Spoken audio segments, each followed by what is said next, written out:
Hi, in this course we will learn about how to deploy various Stealthwatch appliances so that it can behave as one system.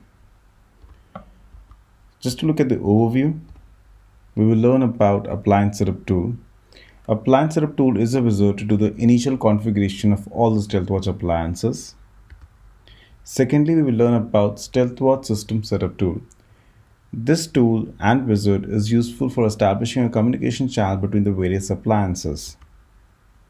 Thirdly, certain configurations which cannot be done through the appliance setup tool, the system setup tool, they'll be done through post-install configurations. In this configuration, we'll do configurations such as SSH or certain flow sensor specific configurations or UDP director configurations. And once all the above configurations that is done to make all the appliances behave as one system, we'll do the various verifications such as whether the SSH is enabled or is the DNS working properly, is the NTP working properly, the basic checks that's needed for a network. Let's look our basic enterprise topology that will be used in the further section of the video.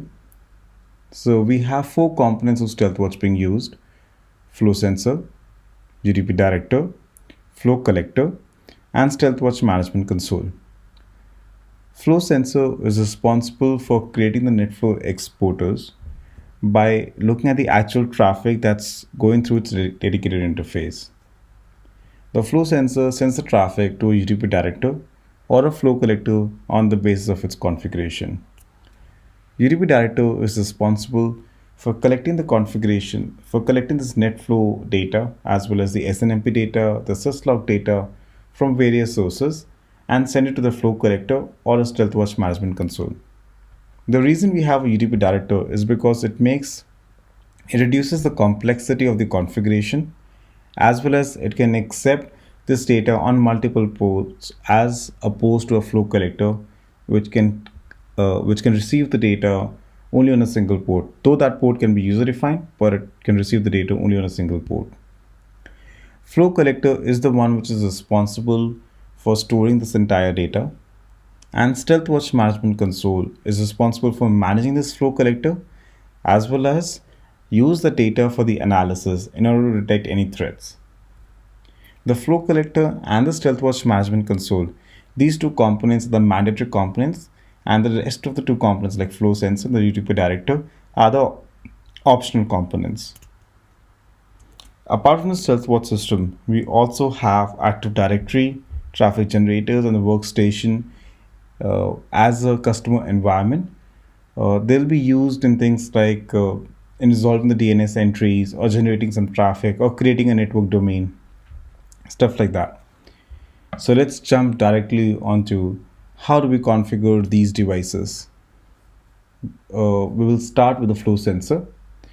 The reason we start with the flow sensor is because flow sensor is the one who's responsible for generating the traffic, and this traffic, that is the network traffic, will be sent to a UDP director, which in turn sends to the flow collector, and SMC uses this data to analyze and detect any threats.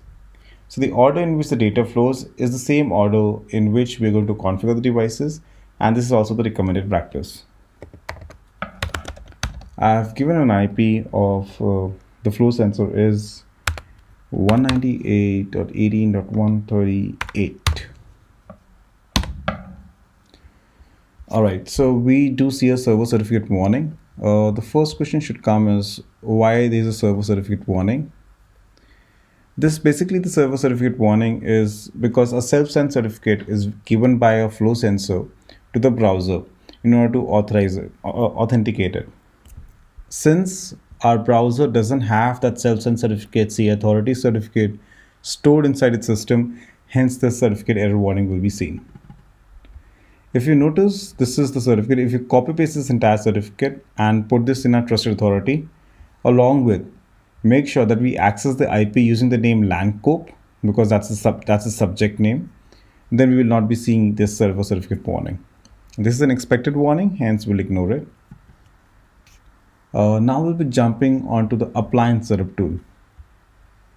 So if you notice, all right, so this is the login page that will come up. The default username and password for entire Stealthwatch system for the GUI part is admin, and LAN password is LAN 411 cope. Notice it always mention which device we are accessing. There's a flow sensor virtual edition version 692. So what we're going to do is we're going to go through this appliance setup tool wizard, and we're going to configure the wizard for the first time. This page basically tells us that there's certain configurations like NTP, DNS server, what will be the IP of the appliance, will be the subnet mask of the appliance that we're configuring. These things should be known pre-hand before we move into that particular wizard, because that's what the wizard will ask for. Now, if you go further, if you notice the IP, how do we land up onto this IP? How do we decide that this is the IP for a flow sensor? What I did is I have pre-configured all my 4 devices with certain management IPs. Once you unbox the device for the first time, you may not be having these IPs. What you can do is you can plug a cable into a management adapter. There'll be a management adapter on all the Stealthwatch appliances, and access the default IP. The default IP will be mentioned in the box. Once you access the default IP, exact same page will open. It will ask for a default username, it will ask for default password, and the exact same configurations will open up. So for example, I've given a management IP of 138 as you see. This is the subnet mask, my default gateways, broadcast address. This is the details that I've already given beforehand. And these details, once you go to the appliance setup tool, it's a way of also confirming that if somebody came before you, who have racked the device and done the pre-configuration, it's a way of confirming that whatever the configuration somebody else has done before you, that is right or not. Here we'll mention our LAN 411 core password. That's a default password. I'm changing it to something I use often now. All right, this is basic host name, FS for flow sensor network domain.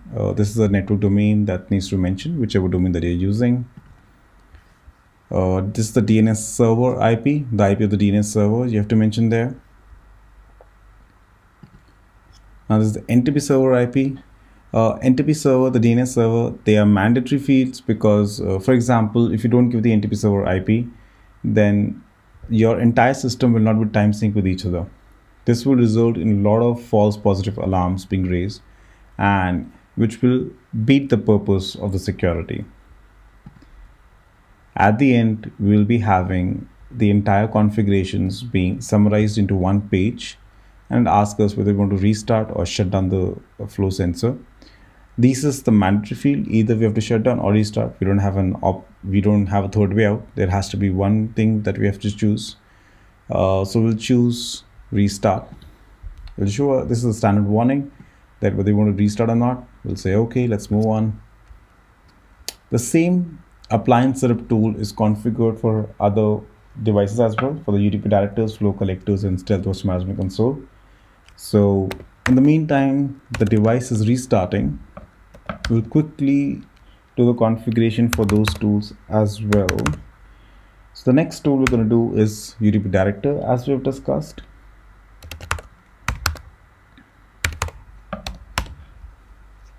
Again, the same server certificate warning. We know what is the reason for that. Certificate as well as the subject name. Correct these two. You will not be having server certificate warning. And even if this is coming, this is expected. This is how UDP director is being opening up. Let's wait for it. Again, the default username and the password. Admin LAN 411 cope. All right, logging in. The exact same page opens up, and the browser URL changes to that. It's going to be appliance setup tool wizard is starting up.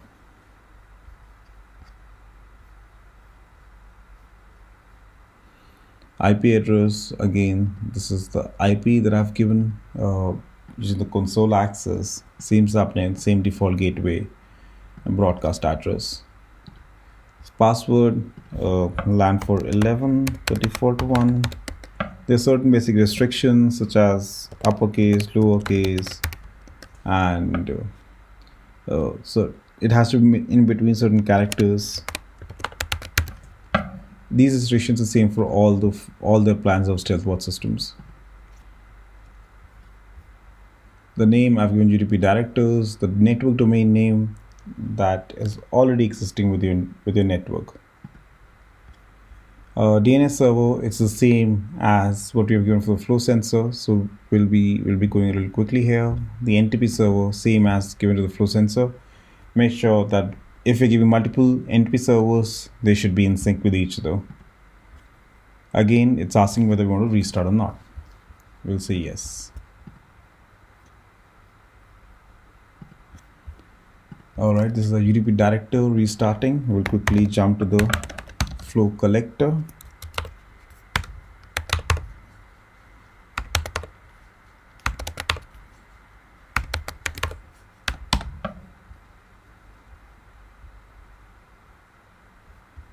All right, we will choose to ignore this error.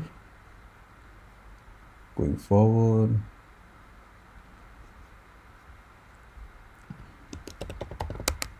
default username and password.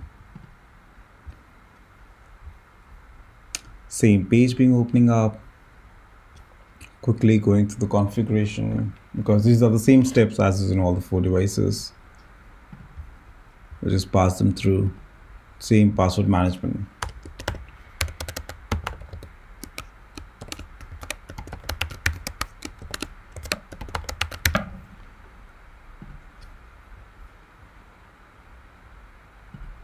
So collector, DNS settings, NTP settings, review, yep, Stealthwatch management console. These devices generally reboots, all the 3 devices, they generally reboot in a couple of minutes. But the 4th device, that is the Stealthwatch management console, it does take more time as compared to others. And Stealthwatch management console is actually the brain of the entire operation. This device is the one who does the analysis, contact the cloud services such as Google Cloud or Threat Detection Cloud to be able to detect any threats or not. And this device is the one who's responsible for creating alarms, the response management tools. Everything is basically performed by the device, by Stealthwatch management console itself, and using the data that's collected by the flow collector. So we are going to the LC landing page. All right, instead of a login page, waiting for it to open up. Again, default username and the password, that is LAN411 Cope. Now we've moved to the LCAST page. Specifically to the Stealthwatch management console, we have seen in a couple of scenarios with the customer that after logging into the Stealthwatch management console, they don't jump onto the appliance setup tool. If the SMC is not taking you to the appliance setup tool, you can also go to the appliance setup tool using just typing this particular URL. Make sure whatever the IP or FQDN you're using to try to access the SMC, type lc-ast at the end of it.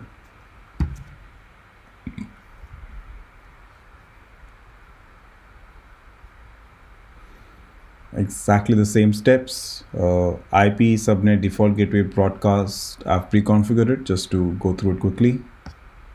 Passwords, we have to change that.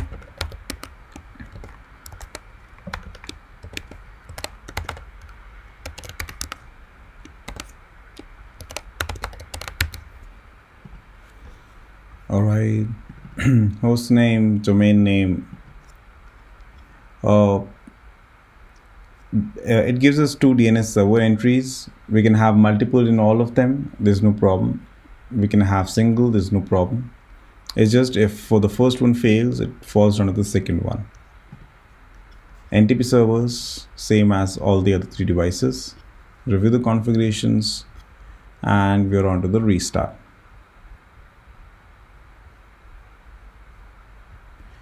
All right. So this is how your appliance setup tool is being configured. Now, before jumping onto a system setup tool and your SMC is restarting. There are certain configurations that need to be done on all the other 3 devices. That is we'll start with the flow sensor. Typing the new password. Basically, what we have to do is allow the flow sensor to be able to communicate and build a communication channel with the Stealthwatch management console, as well as the flow collector. To do that, we have to specifically enable a certain setting inside the flow sensor, flow collector, as well as UDP director. And we'll go to the configurations, management system configurations. It's a way of saying that go inside that particular part which is responsible for managing the flow sensor. Say accept the connections from any management system. In case this is just for just to make it easy to understand and grab it. In case if you want to mention the exact IP of the SMC or any management system, you can do that by clicking on add new management system. Click on apply. We'll perform the same step on other 2 devices as well. Let's see if they're up. This is our flow, this is our UDP director, and this is our flow collector. Let's see if this device is up. Yeah, so our UDP director is up using the new username and the password.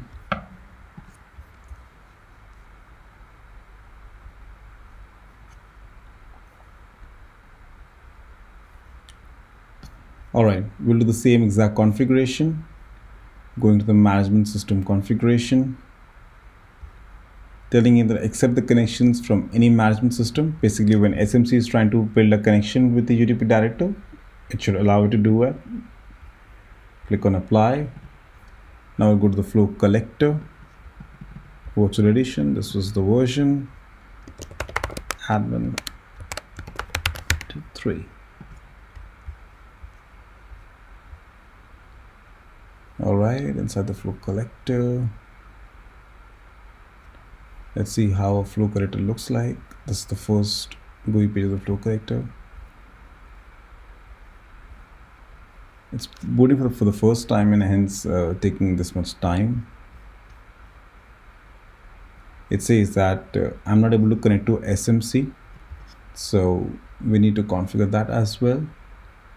Configurations, it's similar for all these Stealthwatch systems. Any appliance that's used in Stealthwatch system, the GUI, they look very similar to each other. Accept and apply. So basically now we have pre-configured all 3 devices to be able to accept any communication channel that's started by any other management system. Now what we're going to do is we're going to go through a wizard, the Stealthwatch system setup tool wizard. That wizard will help us in building a communication channel with all the 3 devices. All right, it's still initializing. So just to be clear, so flow sensor can send the traffic to a UDP director, as well as it can send the traffic to a flow collector. The UDP director can send the traffic, that is such as net flow, export traffic, to the flow collector, but it sends the syslog traffic directly to your Stealthwatch management console. As said earlier, the Stealthwatch management console does take a little time to boot up.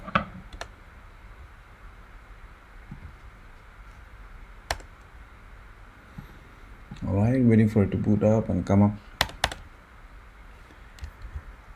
In the meantime, your Stealthwatch management console is booting up. We can check basic configurations on the flow sensor, such as whether SSH is enabled or not. Depending on the versions, for the newer version, the SSH is enabled by default, but for the older versions, you have to make sure that SSH is enabled or not. In older version, SSH is disabled. So we'll go inside the flow sensor, we'll click on the services, and yep, there's a new version, hence it's enabled. Let's check the same with the UDP director. Configuration, services, we'll go and check the SSH service, and it seems to be enabled. Oh yeah, it is. Let's finally check the flow collector, whether the SSH service is enabled. The reason we are specifically checking for SSH in all the devices is because SSH gave us the console, the CLI access to all the three products, and that really helps us in deep troubleshooting instead of looking at just at the GUI and troubleshoot using the GUI. Alright, we have to check the same on a SMC, whether SSH is up or not. Let's see if the SMC itself is up or not. I think it's put it up.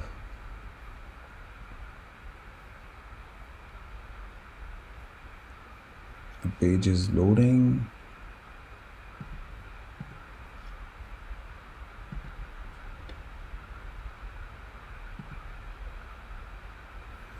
Yeah, SMC is gonna take some time because it's the brain.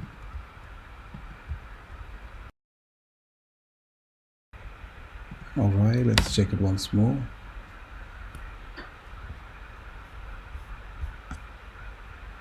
Let's open up another page and let's see.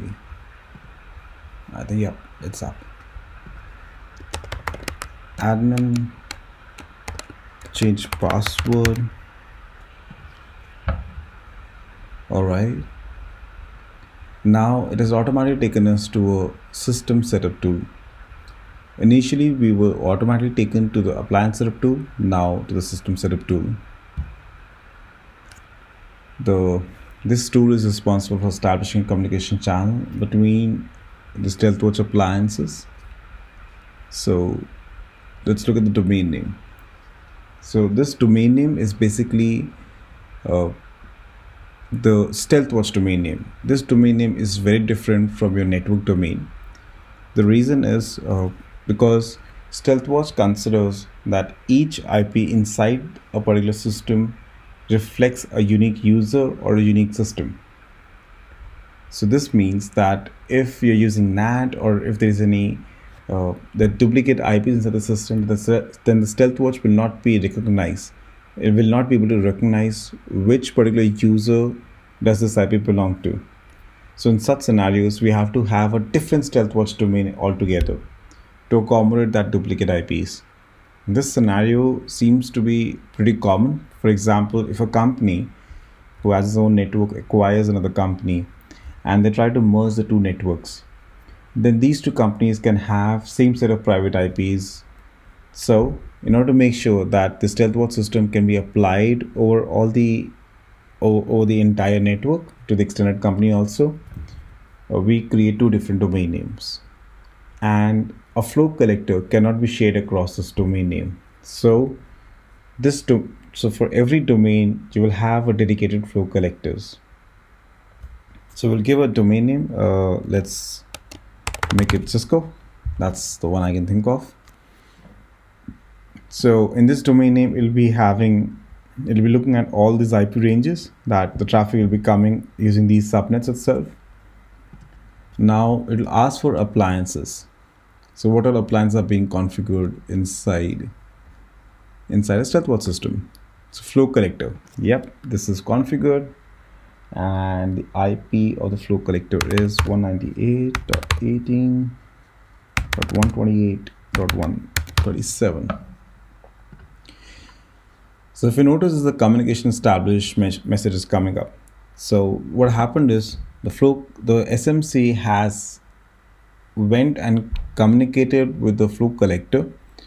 If due to some reason this communication fails, it will give an error message right here itself that I'm not able to establish the connection. If it says the connection established, this means the flow collector knows that it's being managed by this particular SMC.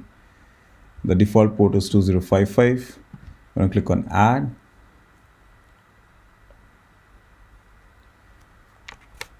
We can have multiple flow collectors in a single SMC, as you can see in the add option. We'll move on to the next, the flow sensor. We do have one flow sensor configured inside a system, and with the IP of 198.18.128.138. Yeah. It'll again try to build a connection. It says the communication established. This means the flow sensor knows that it's being managed through this SMC. It gets to know its host name. That's the flow sensor. Which version is it? What is the model? What is, of course, IP is given by us. and it asks that the flow collector to which this flow sensor should send the data to is this, because that's the flow collector we have added. That's the only one. We're going to add this flow sensor. Now another dialog box open up. Let's look at the dialog box. So this basic dialog box is asking for the credentials or the VM server on which our flow sensor is being deployed.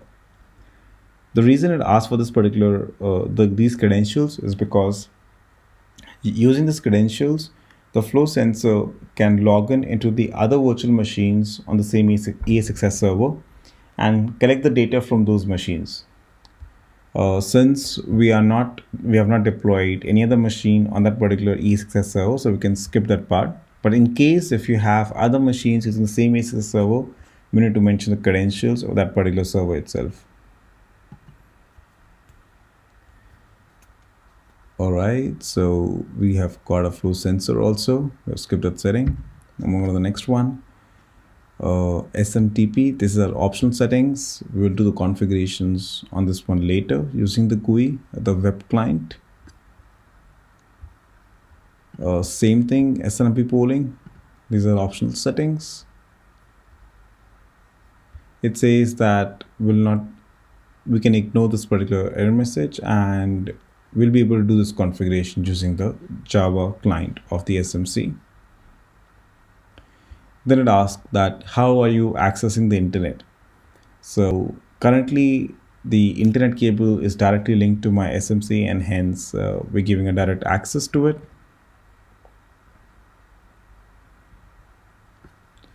This is the licensing page, tells us if there's any active license, what is the current license being stored. And finally, this is just a warning message saying that we currently don't have a license. So for many features to work, we need to get the license installed. We can ignore that particular warning. And finally, it says that the entire configuration is now finished. Can we launch? Now, what SMC shows up is the first page when you log into the configured SMC. It gives you a list of alarms, what is the chart that your entire network is going through, a lot of details about our own networks. It keeps on analyzing it. So let's log into the device once more. All right, the page is loading up.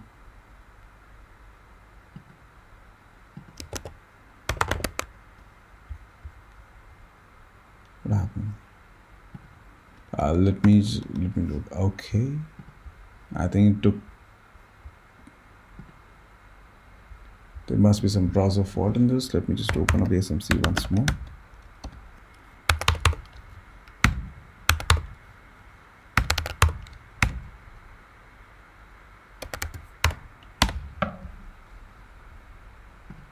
All right, this is the dashboard. Another one is opening here, but this is how a SMC dashboard looks like.